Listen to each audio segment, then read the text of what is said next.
I want you to kill every gopher on the course. Check me if I'm wrong, Sandy, but if I kill all the golfers, they're gonna lock me up and throw away the key. A golf movie about caddies and a vendetta-driven gopher somehow became one of the most quoted comedies of all time. Directed by Harold Ramis and released by Orion Pictures in 1980, Caddyshack follows the colliding worlds of misfits, old money, and questionable groundskeeping at the upscale Bushwood Country Club. Chevy Chase plays the effortlessly cool Ty Webb. Rodney Dangerfield is the loud, zero-respect disruptor Al Chervick. Ted Knight is the permanently outraged Judge Smales. And Bill Murray is Carl Spackler, the only groundskeeper in cinema history who declared war on wildlife and made it philosophical.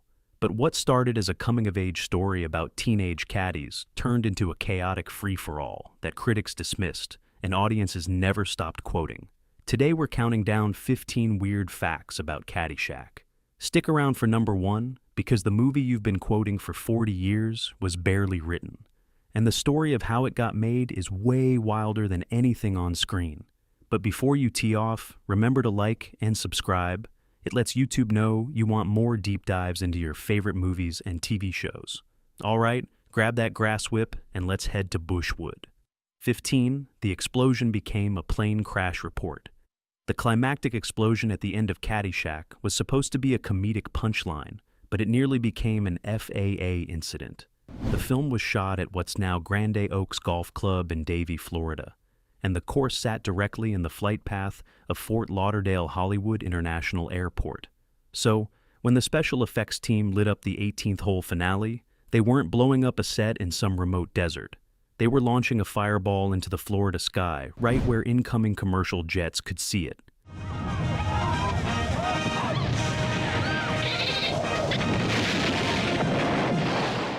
According to reports, a pilot flying in spotted the massive explosion and rising smoke and immediately radioed in what he believed was a plane crash on the ground.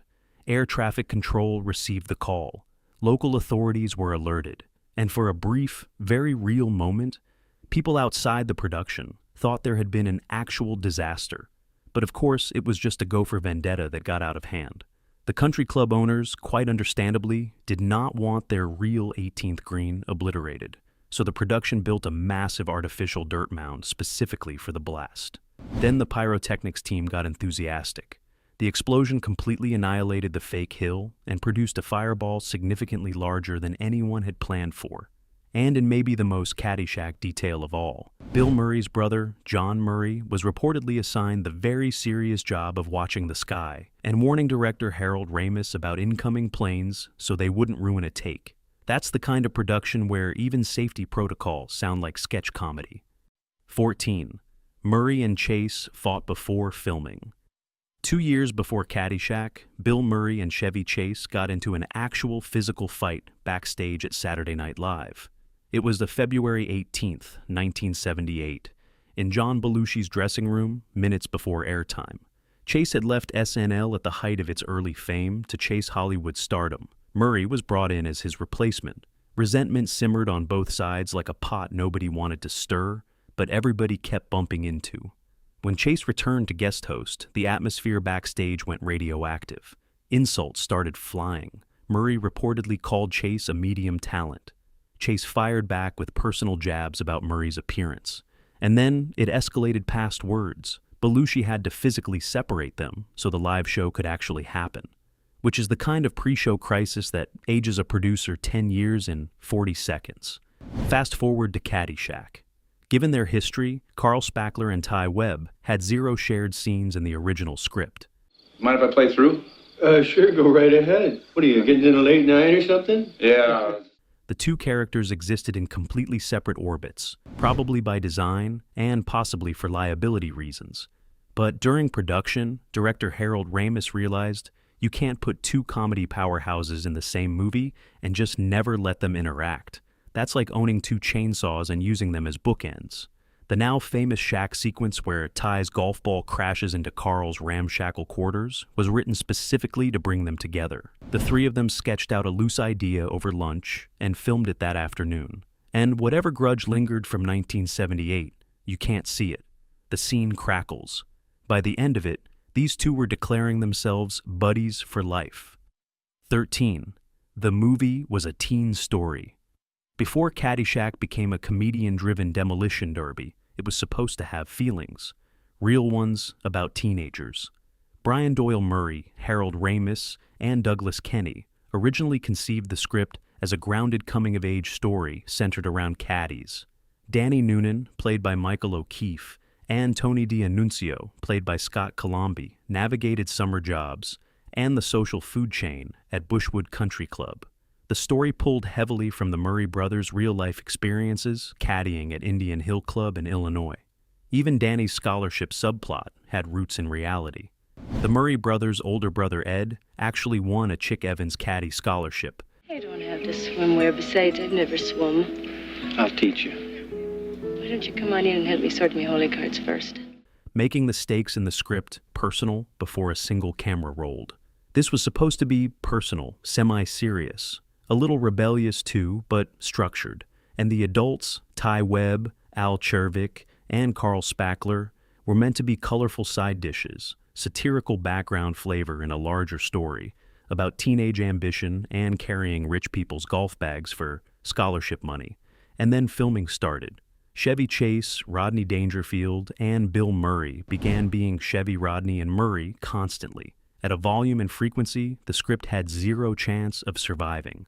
A significant romantic subplot between Danny and Maggie got trimmed down to almost nothing. The caddies who were supposed to anchor the entire film gradually became supporting players in their own story.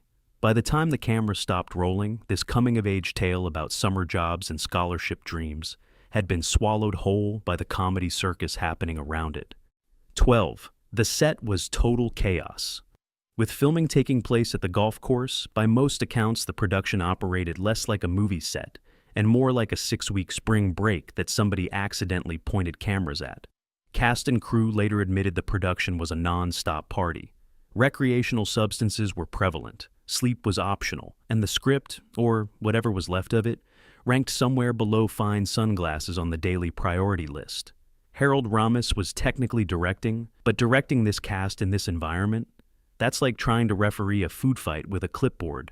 Co-writer and producer Douglas Kenney was reportedly at the center of the excess. His escalating relationship with party favors during filming fed the anarchic energy on set, a loose, barely controlled vibe that bled directly into the movie's tone. Wait up, girls. I got a salami I gotta hide still. Carl! I told you, today is the day we change the holes. It also marked the beginning of a personal spiral that ended tragically not long after the film's release. The comedians thrived in the chaos, though. Murray riffed, Chase charmed, and Dangerfield fired off punchlines like he was still working a Catskills nightclub, reportedly baffled that a camera could hear him without amplification. He just kept projecting to the back row that didn't exist. Not everyone found it charming, though. More on that later in the countdown. That barely controlled environment gave Caddyshack its raw, unpredictable edge, the kind that today would require 3 HR departments and a documentary series to explain. 11. The gopher cost $500,000. The most disciplined performer in Caddyshack had hydraulic ears. The gopher existed in the original script, but barely. One scene, a pest problem for the groundskeeper. But after filming wrapped, producers watched the assembled cut and realized the movie had plenty of laughs, but nothing really holding them together. Their solution? Take that one scene rodent and turn it into the movie's entire connective tissue, complete with a custom-built animatronic puppet, underground tunnel sequences, and of course, that smirk. The gopher itself reportedly cost about $5,000 to build, reasonable enough for a furry prop with attitude. But by the time you factor in the reshoots, the underground tunnel sequences, and the effects integration, the total investment ballooned to roughly $500,000 in 1980 money. And that's the kind of line item that makes a studio accountant's eyes twitch faster than the gopher's ears. And the golfer. This wasn't some backyard sock puppet operation. The effects were handled by a team connected to John Dykstra, the Oscar-winning wizard who pioneered visual effects for Star Wars. The same creative lineage behind lightsabers and the Death Star trench run was now being applied to a dancing rodent terrorizing a fictional country club. And here's the kicker. The gopher was added in post-production. The entire character arc was built after the movie was already shot, because the first cut ran over 4 hours and played like a fever dream with no plot. So they spent $500,000 to save a movie that forgot to have a story. Makes sense when you say it out loud. 10. A hurricane shut everything down. Caddyshack was filmed in the autumn of 1979 in Davie, Florida. Director Harold Ramis wanted a vibe of sleepy Midwest America, but then Hurricane David showed up like an uninvited club member with zero respect for tea times.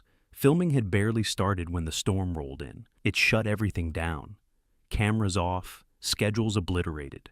Production was stalled before Bill Murray could even threaten a gopher.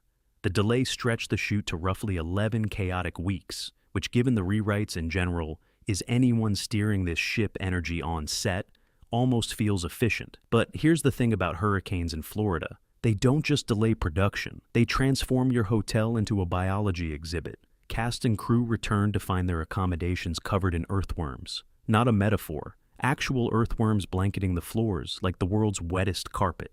So the people making this movie about groundskeeping and pest control were living in conditions that required actual groundskeeping and pest control. The universe has a sense of humor. The hurricane also served another purpose. It gave everyone more time to party, which, based on multiple accounts, is exactly what they did. More time meant more excess, which meant more chaos, which meant the movie got weirder.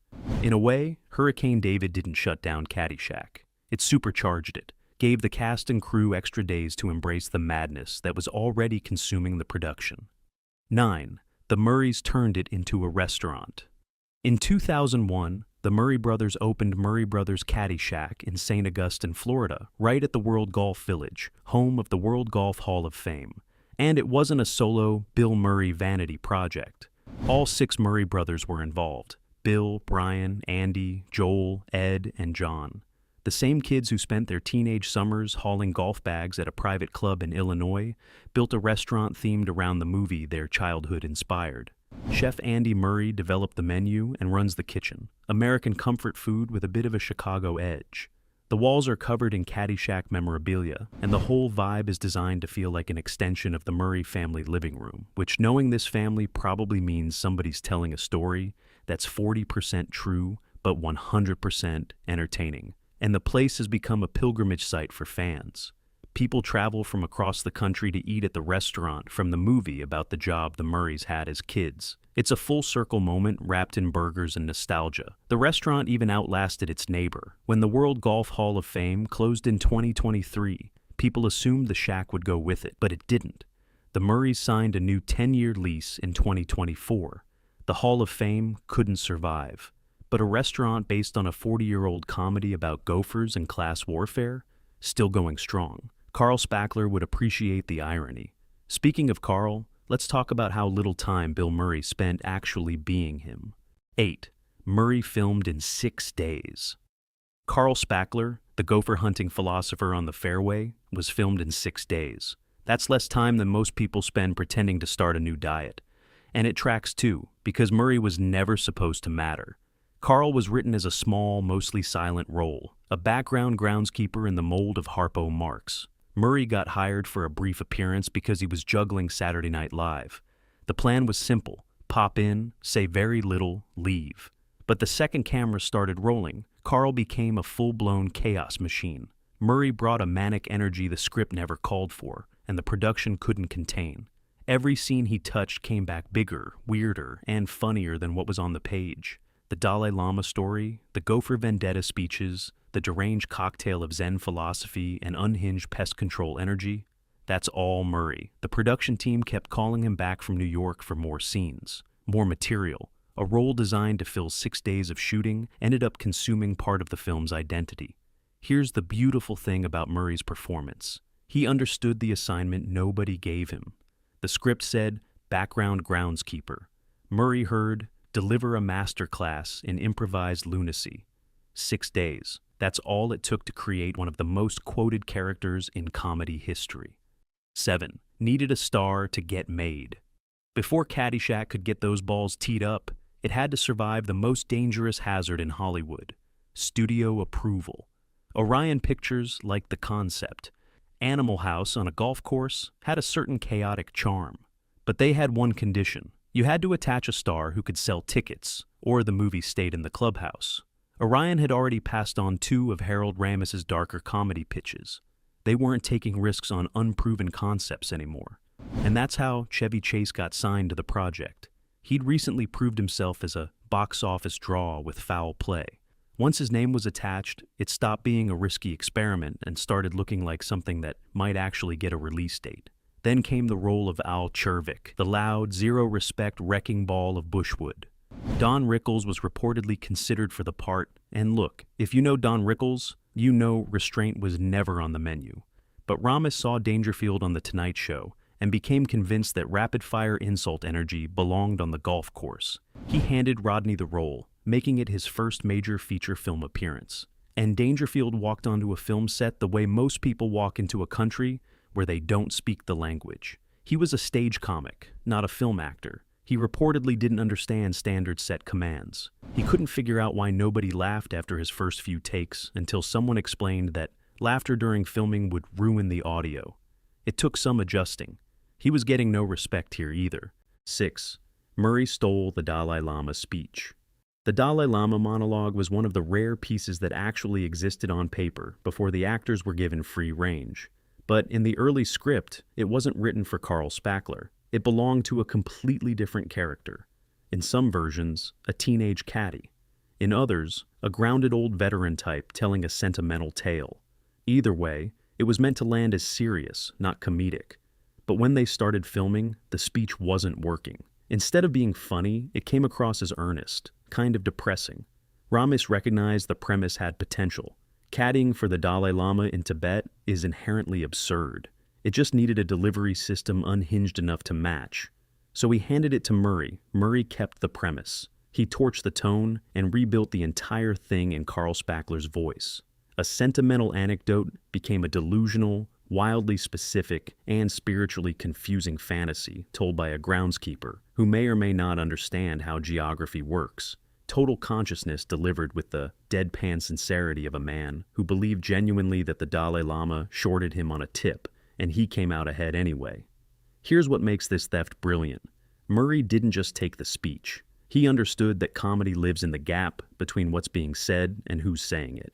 A wise old caddy telling this story? Boring. A deranged groundskeeper with a vendetta against wildlife? Iconic.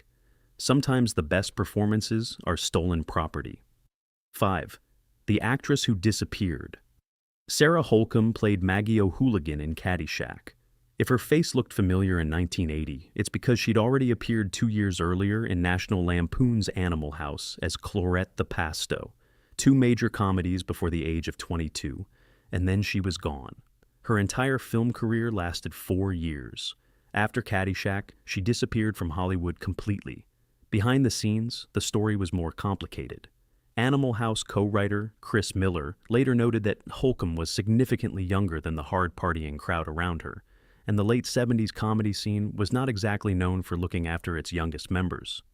Reports suggested she struggled with serious challenges that deepened as her brief career progressed. Instead of trying to claw back into the spotlight, Holcomb stepped away permanently. Reports over the decades consistently describe a quiet life in Connecticut, living under another name, surrounded by family and friends who have worked hard to protect her privacy. As of the mid-2020s, she's been out of the public eye for more than 40 years. There's something both sad and admirable about that. In an industry that chews people up and demands they keep smiling, Holcomb chose something else. She chose peace over fame. Most people who worked on Caddyshack have spent 4 decades dining out on stories from the production. Holcomb spent 4 decades making sure nobody could find her. Sometimes disappearing is the bravest thing an actor can do. And speaking of things nobody expected, let's talk about what critics thought of this movie. 4. Critics hated it. When Caddyshack premiered, critics treated it like a divot somebody forgot to repair. Reviewers called it sloppy, wandering, pleasantly formless, which is the kind of compliment that sounds like an insult wearing a blazer. The New York Times noted it barely had any story. Variety complained about lowbrow gags.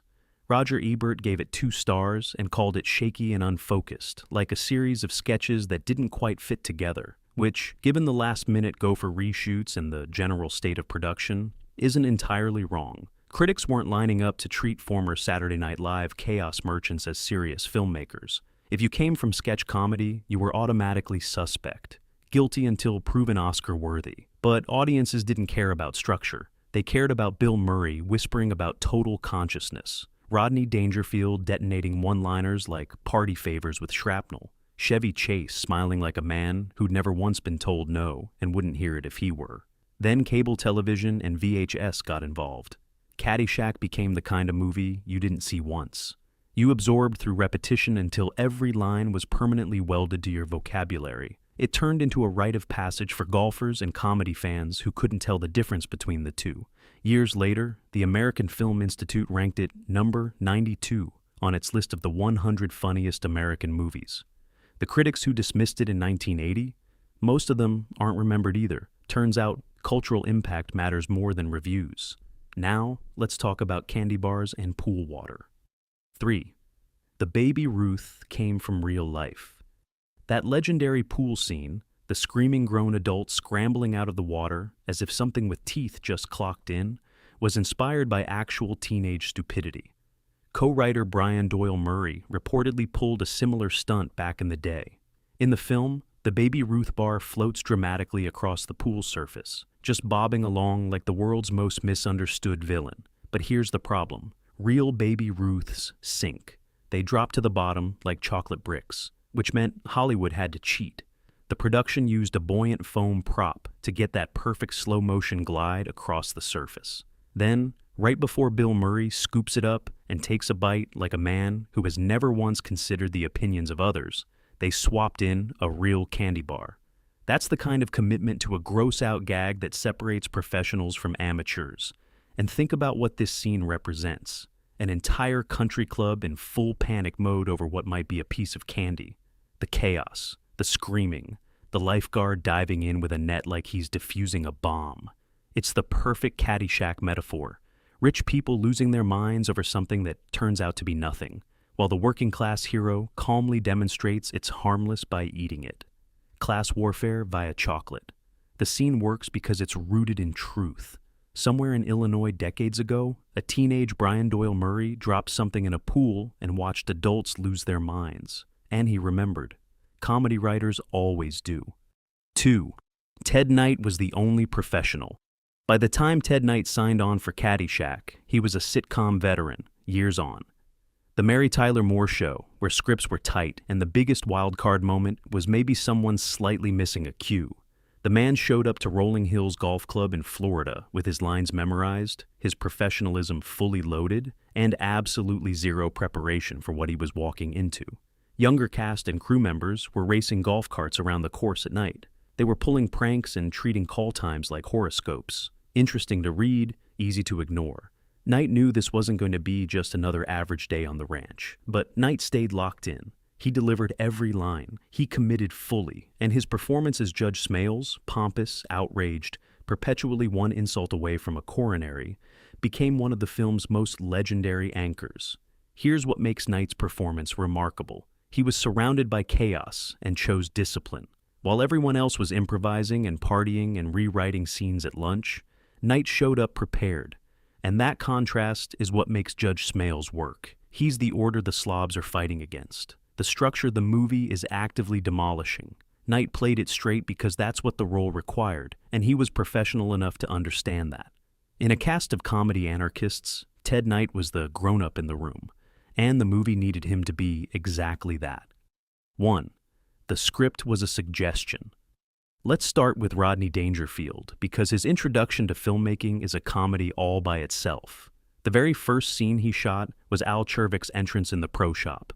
Ramos called action, and nothing happened. Dangerfield just stood there. Ramos tried again.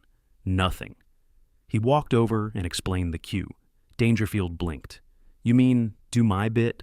Finally, Ramos said, "Okay, Rodney, now do your bit."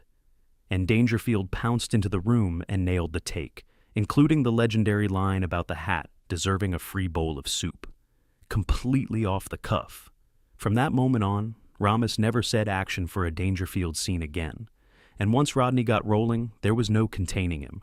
That dinner scene where Chervik strolls past Judge Smales' guests and insults every person at the table, all Dangerfield. 40 years of stand-up muscle memory pointed at a camera. Murray was even worse. Or better, depending on your perspective.